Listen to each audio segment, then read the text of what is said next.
Okay, the next step in our process for putting this truck together is to get this cab ready to mount back on the frame. And before I do that, my plan is to clean up this firewall and get rid of most of the holes, so I won't be needing most of the holes. I've marked up the ones I'll fill up. There'll be 4 or 5 for mounting the air conditioning.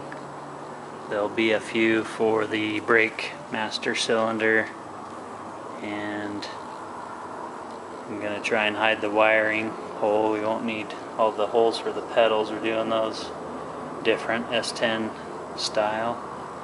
And we might need a hole or two to pass through here for the throttle and some other various things, but most of these are going to be filled up. So I'm just showing you kind of in the middle of it. I'm using this MIG welder, just a little Lincoln 140, and you see I kind of in the middle of filling them up, and then I'll grind them off. They'll end up looking a lot smoother if my welding skills serve me right. And there was a bunch of rust and stuff that I was able to clean up off this. So here's the interim. I'll show you more as we finish it up, how it turns out. Oh, and I also was going to point out, you can see this piece of copper or brass or bronze, using that as a backup to this hole, so when I weld, it doesn't weld to that bronze piece. It's a little trick for welding some thin sheet metal, so you can have a backstop for the weld. And it's just pressed up against there with a heavy object or magnets. So anyway, I'll, like I said, show you how it turns out.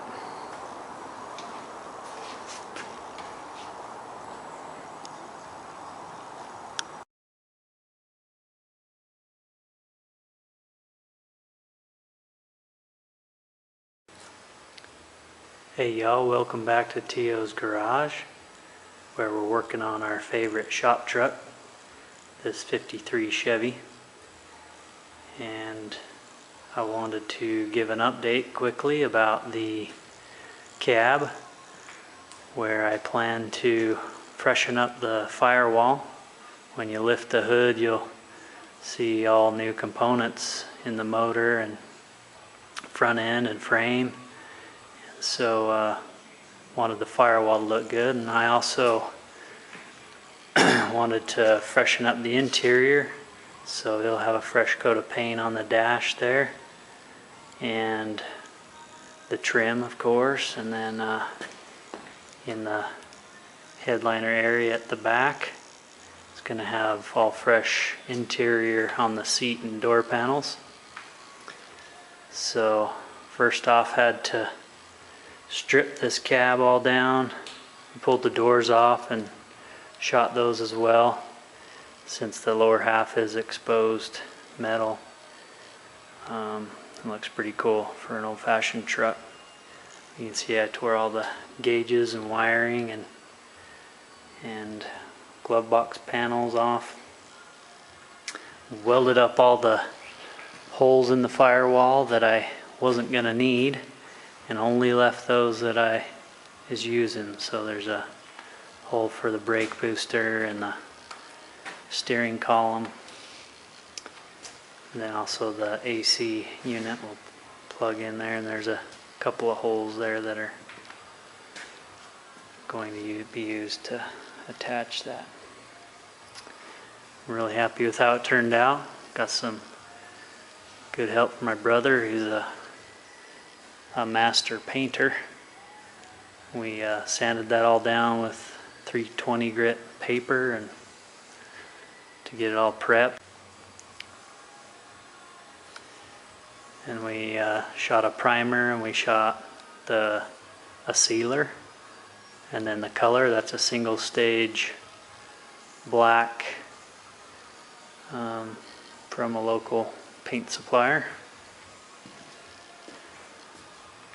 So there you go. The next thing will be to already scuffed up the floor a bit. I'll paint that with the same paint I used on the frame. It's a Pour 15 or Paint Over Rust 15.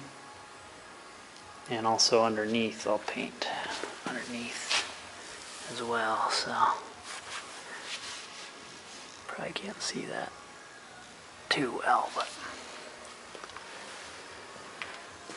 then I'll run sound deadening material in there all around the floor and inside firewall and back of the cab and the roof line.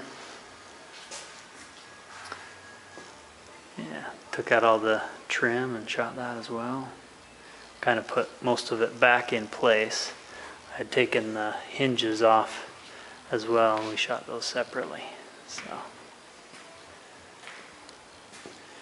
yeah, there you go. I'm really happy with how it turned out. This is gonna enable me to move on to getting back to final assembly, or put the cab back on the frame. And before I do that, I'm gonna weld up the exhaust so I have full access. Then we'll start moving forward with getting it back together and ready for its first run. Now, thanks for checking it out.